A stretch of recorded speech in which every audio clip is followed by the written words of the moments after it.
भगवान श्री राम ने सुग्रीव से कहा था, पापवंत कर सहज स्वभाव, भजन मोर ते भावन काऊ। पापी मन का यह सहज स्वभाव है कि उसको मेरा भजन अच्छा नहीं लगता है। यदि भजन करने में आनंद नहीं आए, भगवान का भजन अच्छा नहीं लगे, भजन में रुचि नहीं हो, भजन करने की मन में प्रवृत्ति नहीं हो, तो समझ लीजिए कि हमारा मन पवित्र नहीं हुआ। कितना भी आपको कोई प्रमाण देकर बतला दे कि तू पवित्र हो गए, कभी विश्वास मत करना।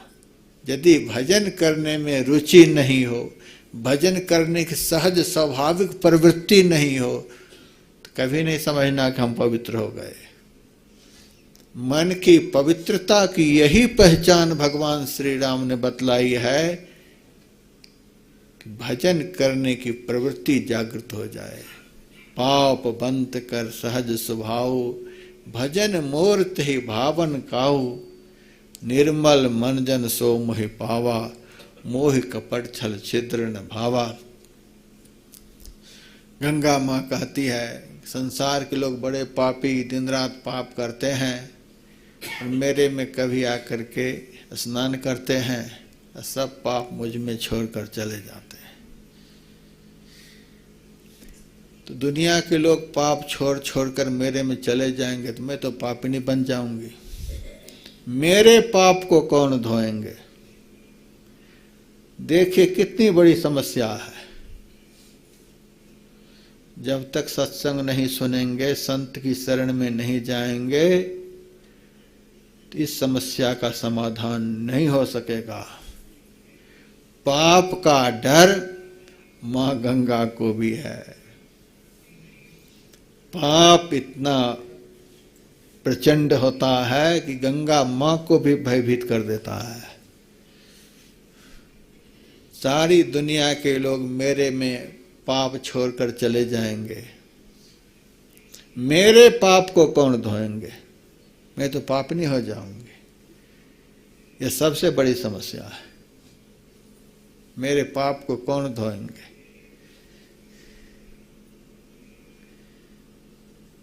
सारी दुनिया के लोग आकर के स्नान करते हैं। त्रैलोक पावनी सुरसरी, तीनों लोकों को पवित्र करने वाली मां गंगा है। सबके पाप को मां गंगा धो देती है। लेकिन वह पाप जाता है कहाँ? गंगा के पास। गंगा के पास ही वो पाप रहता है। गंगा मां भी चिंतित है, मेरे पाप को कौन धोएंगे? महाराज भगीरथ ने कहा, माता चिंता नहीं करो, तुम्हारे पाप को भी धोने वाले इस धरती पर हैं। सारी दुनिया के पाप को माँ गंगा धोती है। गंगा माँ के पाप को कौन धोते हैं? महाराज भगीरथ ने बतलाया था, यहीं पर बतलाया था। बड़े दुख की बात है, लोग आते हैं यहाँ, स्नान करके चले जाते हैं, और इसी स्थल पर सत्संग होता रहता है। साधु संत साधना तप करते रहते हैं, लेकिन संत के पास आकर नहीं बैठते, संत की वाणी को नहीं सुनते, सत्संग नहीं करते हैं। स्नान किए, होटल में भोजन किए, गाड़ी बुक कराए, बस निकल गए। हम लोग इस श्रेणी के नहीं हैं। स्नान भी करेंगे, सत्संग भी करेंगे, ध्यान भी करेंगे, तन को भी हाथ धोएंगे, मन को भी हाथ धोएंगे, और आत्मा को भी हाथ धोएंगे। तीनों को धो करके परम पवित्र होकर के यहां से जाएंगे। मां गंगा जब समस्या सुनाती है कि मेरे पाप को कौन धोएंगे, महाराज भगीरथ ने कहा था, हे माता, जब आप धरती पर पधारोगी तो तुम्हारे तट पर साधु संत महात्मा कुटिया बना बना करके भजन करेंगे। उनको अपना पवित्र नहीं होना है, वे कभी कभी स्नान करने के बहाने से तुम्हारे अंदर प्रवेश करेंगे, और जैसे ही उन संत के चरण का स्पर्श तुम्हारे जल से होगा वैसे ही तुम पवित्र हो जाओगे। सारी दुनिया के पाप को माँ गंगा धोती है, गंगा माँ के पाप को संत धोते हैं। अब गंगा माँ आज के जैसे लकीर के फकीर भक्त नहीं। गंगा माँ ने तुरंत प्रश्न कर दिया, बेटा किस संत के चरण के स्पर्श से मेरा पाप नष्ट होगा? एक तो भेष से संत होते हैं, दूसरे आचरण से संत होते हैं। भेष के अनुरूप यदि आचरण है तो सोना में सुगंध है। भेष के अनुरूप आचरण भी होना चाहिए।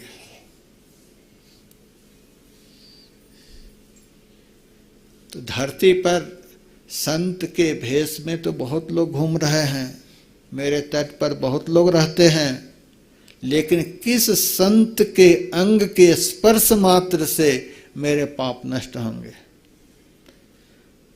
महाराज भगीरथ बड़े ज्ञानी भक्त थे। उन्होंने बतलाया, सुनो माता, किस संत के अंग के स्पर्श मात्र से तुम्हारे सब पाप नष्ट हो जाएंगे, बतलाता हूं।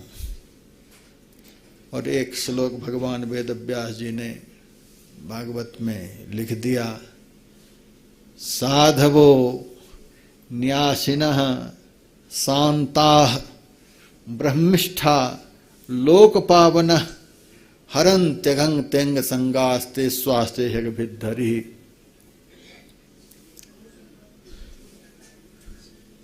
माता तुम्हारे पाप को साधु धोएंगे। साधु का अर्थ साधना करने वाले, साधना करोतीत इति साधु, जो साधना करते हैं, मन को भी साधते हैं, बुद्धि को साधते हैं, चित्त को साधते हैं, अहंकार को साधते हैं, आँख को साधते हैं, कान को साधते हैं, नाक को साधते हैं, जीभ को साधते हैं, चमड़ा को साधते हैं, हाथ को साधते हैं, पैर को साधते हैं। जो समग्र इंद्रियों को अपने बस में किए हुए होते हैं और नियंत्रित इंद्री वाले नहीं, नियंत्रित इंद्री वाले को साधु कहते हैं, जिनकी सारी इंद्रियां उनके नियंत्रण में हों। गीता में भगवान श्री कृष्ण कहते हैं, नैव किंचित करोमीति नान्यमन्येत तत्त्ववित् पश्यन् शृण्वन् स्पृशन् जिघ्रन् नश्नन् गच्छन् स्वपन् श्वसन् प्रल्पन् विसृजन् गृह्णन् नुन्मिषन् निमिषन्नपि इंद्रियाणीन्द्रियार्थेषु वर्तन्ते इति धारयन्। संत का लक्षण भगवान बतलाते हैं। संत कहते हैं, नैव किंचित करोमि, मैं कुछ भी नहीं करता हूं। आश्चर्य की बात है, भगवान कहते हैं, देखते हैं, सुनते हैं, बोलते हैं, खाते हैं, पीते हैं, सारा व्यवहार होता है उनसे, लेकिन कहते हैं मैं कुछ भी नहीं करता हूं। नियंत्रित इंद्रिय वाले महापुरुष सब कुछ करते हुए भी कुछ नहीं करते हैं, और नियंत्रित मन वाले नहीं कुछ करते हुए भी सब कुछ करते हैं। चैतन्य महाप्रभु के जीवन चरित्र को मैंने पढ़ा। महाराज प्रताप रुद्र कटक के राजा थे। वे आए थे चैतन्य महाप्रभु के दर्शन के लिए। भगवान श्री कृष्ण का यही वचन उनको सुनाया, महाराज मैं सुनता हूं संत कहते हैं मैं कुछ भी नहीं करता हूं। वे देख रहे हैं, सुन रहे हैं, बोल रहे हैं, सब कुछ कर रहे हैं, और संत के लिए कहते हैं वे कुछ नहीं करते हैं, मैं कुछ भी नहीं करता हूं। इस संसार में रहकर 14 इंद्रियों के साथ में रहकर सारा व्यवहार करता हुआ और कुछ नहीं कर रहे हैं, यह कभी संभव है? कहाँ संभव है। हमें विश्वास नहीं होता है। देखते हुए नहीं देखते हैं, बोलते हुए नहीं बोलते हैं, खाते हुए नहीं खाते हैं, स्वाद लेते हुए स्वाद नहीं लेते हैं, हमें विश्वास नहीं होता है। चैतन्य महाप्रभु ने कहा थोड़ी सी चीनी ले आओ और हमारी जीभ के ऊपर डालो। 2 अंगुली से चीनी को उठाकर चैतन्य महाप्रभु की जीभ पर रख दिया। 1 घंटा तक चैतन्य महाप्रभु जीभ को बाहर निकालकर चीनी को अपनी जीभ पर रखे रहे। 1 घंटा के बाद जीभ को नीचे उन्होंने कर दी, सारी की सारी चीनी नीचे गिर गई। सूखी की सूखी चीनी नीचे गिर गई। महाराज प्रताप रुद्र को बड़ा आश्चर्य हुआ, महाराज यह कैसे हुआ? हमारी जीभ पर यदि चीनी होती तो अब तक मैं कहाँ से कहाँ चली गई होती, और आपकी जीभ पर 1 घंटा तक चीनी रही, भीगी तक नहीं, ज्यों के त्यों नीचे गिर गई। चैतन्य महाप्रभु ने कहा मैंने अपनी जीभ को चीनी का स्वाद लेने का आदेश नहीं दिया। आदेश देता तभी तो स्वाद लेती, भीगती, आदेश नहीं दिया। अब देखिए जीभ के ऊपर चीनी है, लेकिन आदेश के बगैर रसना इंद्री काम नहीं कर सकती है। और एक बार महर्षि रमन का जन्मोत्सव जब मनाया गया था, जन्मोत्सव के अवसर पर बहुत बड़े बड़े गायक लोग भजन गाने के लिए आए हुए थे। सुबह से शाम तक भजन कीर्तन होता रहा।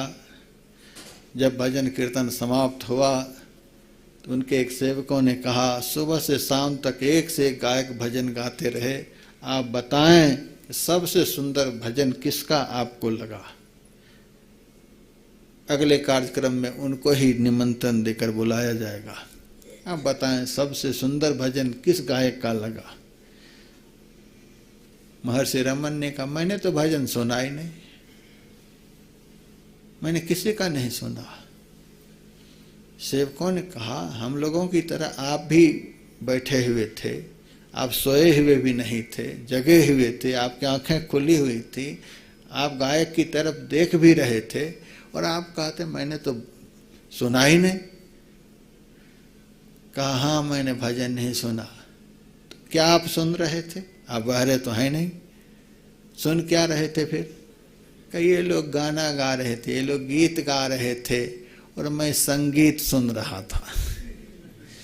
दुनिया के गायक गीत गाते हैं और परमात्मा संगीत गाते हैं।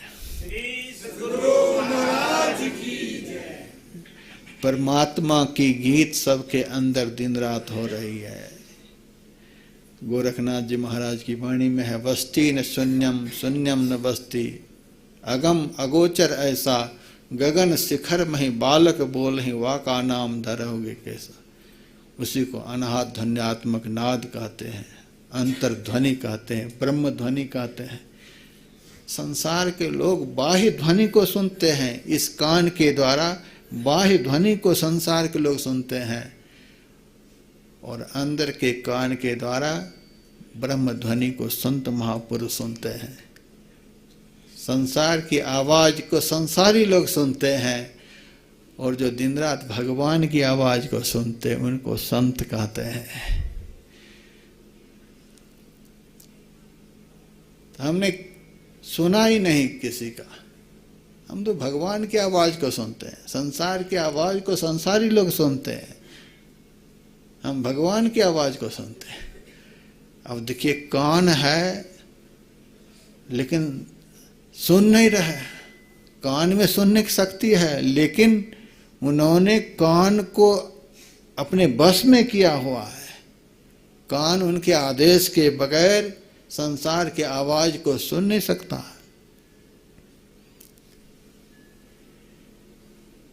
और एक संत जा रहे थे, रास्ते में एक गायिका नृत्य कर रही थी और गाना भी गा रही थी। बहुत सारे लोग उस दृश्य को देख भी रहे थे, गाना भी सुन रहे थे। संत पीछे बैठ गए। लोगों ने देखा कि संत होकर के गायिका को देख रहे हैं, गायिका की गीत को सुन रहे हैं। कैसे संत? हम लोग संसारी जीव हैं, देखते हैं, सुनते हैं। इनको तो भजन कीर्तन करना चाहिए। इस गायिका की तरफ देख रहे हैं, इनके गाना को सुन रहे हैं, लेकिन बोले कुछ नहीं। जब गाना समाप्त हुआ, नृत्य समाप्त हुआ, तो किसी ने कहा, महाराज आप संत होकर क्या देख रहे थे? तो संत ने कहा, तुम लोग क्या देख रहा था? तो उन्होंने कहा, हम लोग तो उस गायिका को देख रहे थे, सुंदरी को देख रहे थे। संत ने कहा, सुंदरी में इतना आकर्षण कितने सारे लोग देख रहे थे। जिन्होंने उस सुंदरी को बनाया है वह कितना सुंदर होगा। तो सुंदरी को बनाने वाले जो परम सुंदर हैं वे उनके अंदर में विराजमान हैं। मैं उनको देख रहा था। देखिए, यह है नियंत्रित इंद्रिय।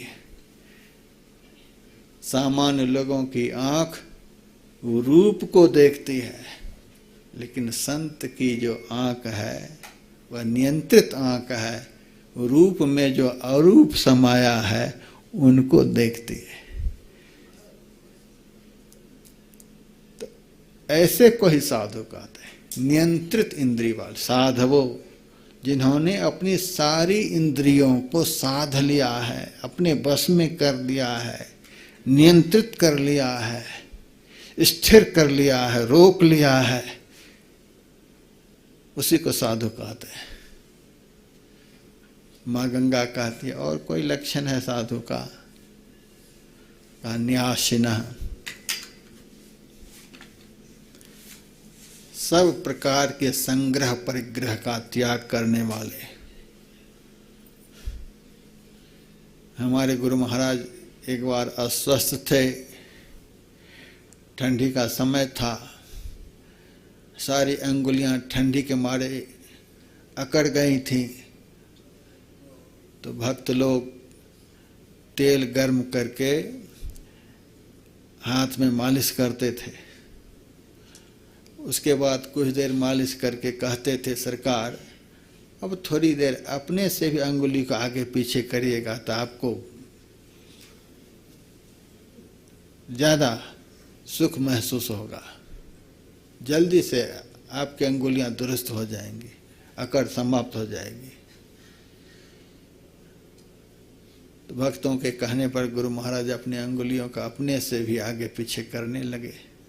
कुछ देर के बाद भक्तों से पूछते हैं, सेवकों से पूछते हैं, इसका मतलब जानते हो क्या होता है?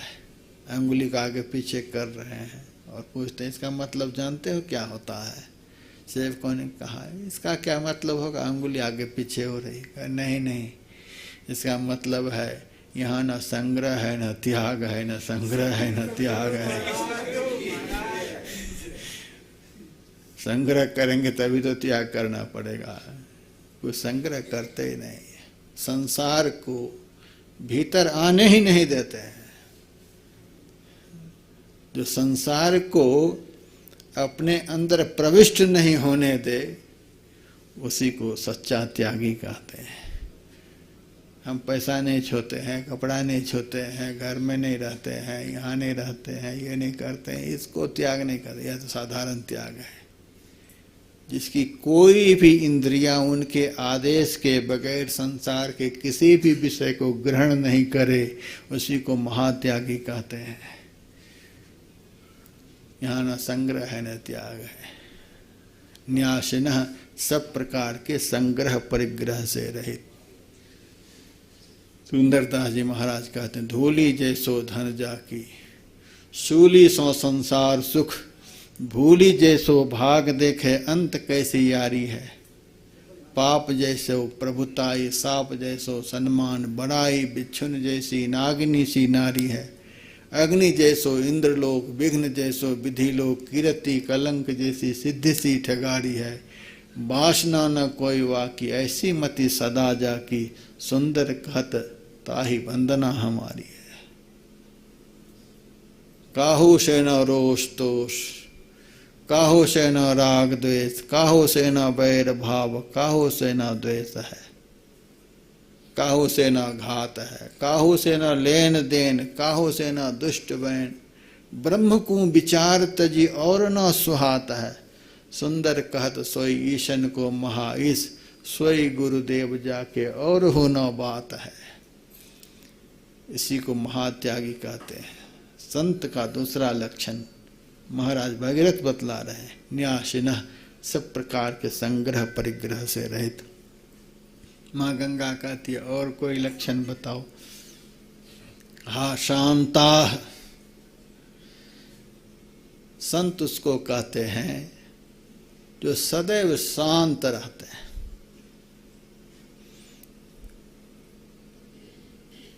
सदैव शांत रहना कोई साधारण बात है। शरीर का शांत हो जाना कुछ और बात है, लेकिन मन का शांत होना साधारण बात नहीं है। जब तक विकारों के वेग मन में उत्पन्न होते रहते हैं, तब तक मन में शांति आ ही नहीं सकती है। काम, क्रोध, लोभ, मोह, मद, मात्सर्य, ये 6 विकार जिनके मन की शांति को कभी समाप्त नहीं कर सकते, उसी को संत कहते हैं। जिनके मन के अंदर में कोई भी विकार नहीं, कोई भी विकार जिनको क्षुब्ध न कर सके, उसी को संत कहते हैं। ब्रह्मिष्ठा, जिनकी निष्ठा एकमात्र ब्रह्म में है, संसार में जिनकी निष्ठा नहीं, संसार में जिनकी प्रवृत्ति नहीं, जिनकी निष्ठा एकमात्र ब्रह्म में है। हमारे गुरु महाराज हरिद्वार में एक कार्यक्रम में गए हुए थे। वहाँ के बहुत सारे साधु संत महात्माओं ने 7 एकड़ जमीन के लिए आग्रह किया, महाराज जी ये 7 एकड़ जमीन हम लोग मिलकर आपको देते हैं, इतने बड़े महापुरुष का आश्रम यहाँ बनेगा तो बहुतों का कल्याण होगा। गुरुदेव ने कहा, हम साधु बने हैं भगवान को पाने के लिए, जमीन जायदाद पाने के लिए नहीं। क्या करेंगे नहीं लिए। महर्षि महेश योगी जी हनुमान मंदिर के उद्घाटन के अवसर पर बुलाए थे और चलते समय कहा था कि महाराज आपका शरीर अत्यंत वृद्ध हो गया है, हम चाहते हैं, मेरे पास जो हेलीकॉप्टर है उसे आप ले लीजिए और उसके सहारे से आप ज़्यादा से ज़्यादा प्रचार प्रसार कर पाएंगे, दूर से दूर जा करके संत ज्ञान का प्रचार कर पाएंगे। ये हेलीकॉप्टर हम आपकी सेवा में समर्पित करते हैं। गुरुदेव ने कहा, हम यह सब लेकर क्या करेंगे, हम साधु हैं, भजन करने के लिए साधु बने हैं। यह तो महाप्रपंच है, पायलट का खुजामत करना पड़ेगा, पेट्रोल की व्यवस्था करनी पड़ेगी, हेलीपैड की व्यवस्था करनी पड़ेगी, कितना आफत है इसके पीछे हमको पता है। इसीलिए हमें इस प्रपंच में नहीं पड़ना है। आज एक साइकिल दीजिए, तुरंत 1 मिनट में ले लेंगे, लेकिन कितना बड़ा त्याग संत के जीवन में होता है। सुनहु तात ते परम विरागी, तृण सम सिद्ध 3 गुण त्यागी। हेलीकॉप्टर तैरें, हम क्या करेंगे साधु बनकर यह सब लेकर के। ब्रह्मनिष्ठा, हमारी निष्ठा एकमात्र ब्रह्म में है। हमारी अंतरात्मा कहती है हमें जब भी सुख मिलेगा, जब भी शांति मिलेगी, तो भगवान के दर्शन से और किसी उपाय से शांति मिल नहीं सकती। हमें यह सब नहीं चाहिए। इस प्रकार के जो संत हैं, जिनकी निष्ठा एकमात्र ब्रह्म में है, उनको संत कहते हैं। का और कोई लक्षण का लोक पावन, जिनका जन्म अपने सुख के लिए नहीं, अपने कल्याण के लिए नहीं, जिन्होंने संसार के कल्याण के लिए जन्म लिया है, संसार के उद्धार के लिए जन्म लिया है। एक बार गुरुदेव से किसी भक्त ने पूछा था, गुरुदेव,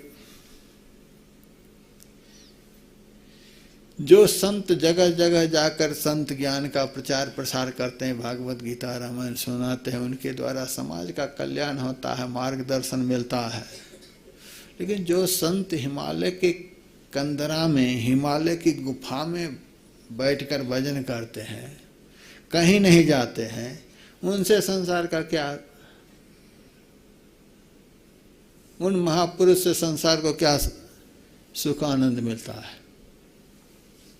गुरुदेव ने कहा, घटा में छिपा हुआ सूरज भी अपनी गर्मी देने से कभी चूकता नहीं है। उसी तरह से हिमालय की कंदरा में बैठा हुआ संत भी संसार के कल्याण से कभी चूकते नहीं हैं। हिमालय के कंदरा में बैठे रहते हैं, लेकिन अपने लिए नहीं, संसार के कल्याण के लिए बैठे हुए रहते हैं। लोक पावन, संसार के कल्याण के लिए ही जिनका जन्म हुआ है, अपने लिए नहीं, अपने स्वार्थ के लिए नहीं। जो संसार के लिए जीते हैं, देखते हैं तो संसार के लिए देखते हैं, सुनते हैं तो संसार के लिए सुनते हैं, कुछ करते हैं तो संसार के लिए करते हैं, अपने लिए कुछ नहीं करते। लोक पावन। माँ गंगा भगीरथ के इस ज्ञान को सुनकर धन्य धन्य हो गई, तृप्त हो गई। अब महाराज भगीरथ कहते हैं, माता हरं त्यघं त्यंग संगास्ते स्वासे विद्धरि। संत के जो सब लक्षण हमने बतलाया, ऐसे संत के अंग के स्पर्श मात्र से तुम्हारे सारे पाप धुल जाएंगे। आ जाओ आप धरती पर। माँ गंगा कहती है, क्या विशेषता संत में है जो उनके अंग के स्पर्श मात्र से हमारे पाप धुल जाएंगे। तो कहते हैं, ते स्वास्थ्य विद्धरि, उसके अंदर में पाप रूपी शत्रु को मारने वाले परमात्मा सदैव विराजमान रहते हैं। संत के अंदर में सदैव परमात्मा विराजमान रहते हैं।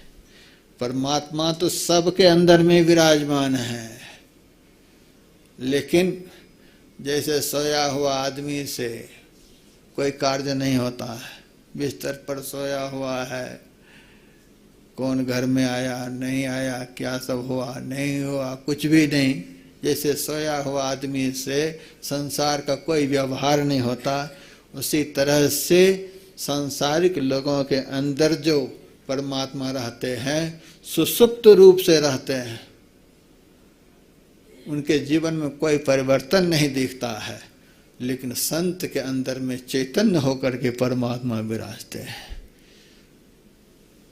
ऐसे संत के अंग के स्पर्श मात्र से हे माता तुम्हारे सारे पाप धुल जाएंगे।